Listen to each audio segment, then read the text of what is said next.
consistent. It's not always knowing what to do. Most people have an idea of what they need to do. It's figuring out how to do it on a daily basis. How do you do that every day?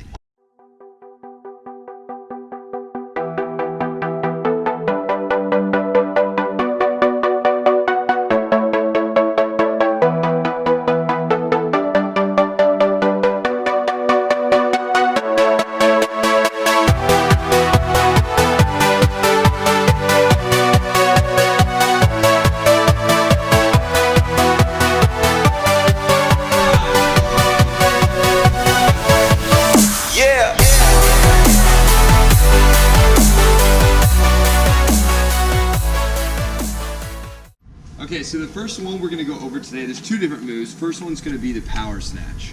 So Jed's going to start jumping position. So feet are pretty much underneath your shoulders. Arms are straight, shoulders slightly ahead of the bar, hips a little bit higher than his knees, back nice and straight. Now he's going to go a little bit slow until he passes his knees. As soon as he passes his knees, hips come forward, all the way up, right back down. Now it's almost like a little pop of the hips. That's what creates that power. Elbows go high, and it's a little bit fast, but go again. As soon as you pop your knees, bam. Lightweight. All right, movement number two, real fast. He's gonna put his feet wider this time. It's gonna be a sumo deadlift high pull. So toes point out almost just a little bit. Hips still a little bit higher than knees. Knees back, hands close, shoulders a little bit ahead of the bar, back is straight. He's still gonna wait to explode till he goes past his knees. Then as soon as he passes his knees, super high. And he's leading with his elbows. So as soon as his elbows pretty much can't go, he stops, preferably right below his chin. Bam. And then once you feel like you have that form, you're able to keep your abs tight, back straight, you can go super fast. Awesome. Thank you, Jed. Awesome.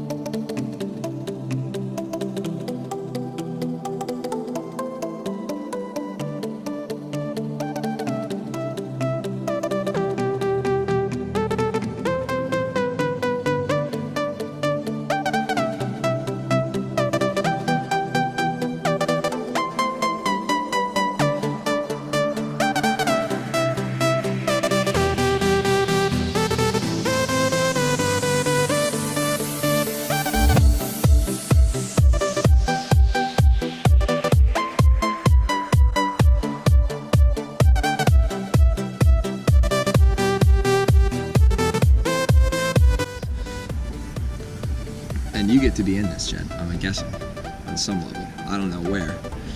So I was talking to Micah. Micah's my best client I've ever had. She's right down there listening to this. She follows her nutrition plan perfectly. She does everything I say working out wise, and she's been doing it for 5 years. And I was asking her the other day, I was like, how the heck? Literally, this stuff I told her to do like 5 years ago, she still does it like 5-6 days a week.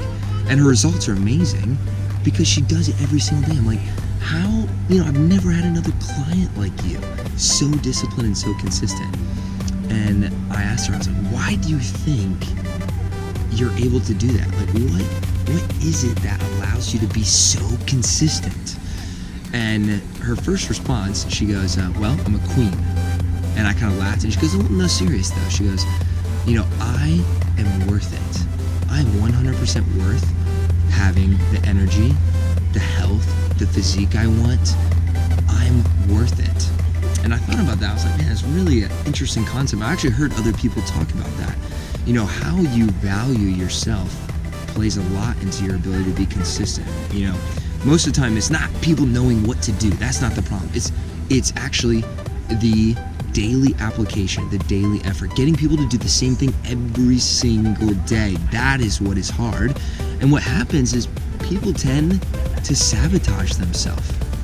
They sabotage themselves. They have a plan, and rather it's a million things, feeling sorry for themselves, or deciding to just skip a workout or skip a meal, which sometimes that's great, right? But overall, the daily grind, people give themselves outs. And think a lot of it has to do is because they don't value themselves enough to stick with what they need to stick with. So, how do you change that, or how do you deal with it? Look in the mirror and find 3 things to be thankful for about yourself and say them out loud. It's really easy to look in the mirror and condemn and hate and find every reason why you're worthless or don't have what it takes or are gonna fail. But don't do that. Pick 3 things to be thankful for. And then you have to look in the mirror and tell yourself them. Tell yourself them till you start to believe them. I don't care if it takes 5, 10 minutes. Now, this tiny little habit of encouraging yourself takes time. But then here's the next thing. You ready? Go encourage someone else. There's this proverb that says, he who encourages others will he himself be encouraged. And a lot of times when we struggle with value, it's because we hate on ourselves, we feel sorry for ourselves. And 2 things to change your perspective and your attitude is 1, being thankful, and then 2, going and encouraging other people. So go try those things. Really simple, but you might be surprised. Action changes your emotions, not the other way around.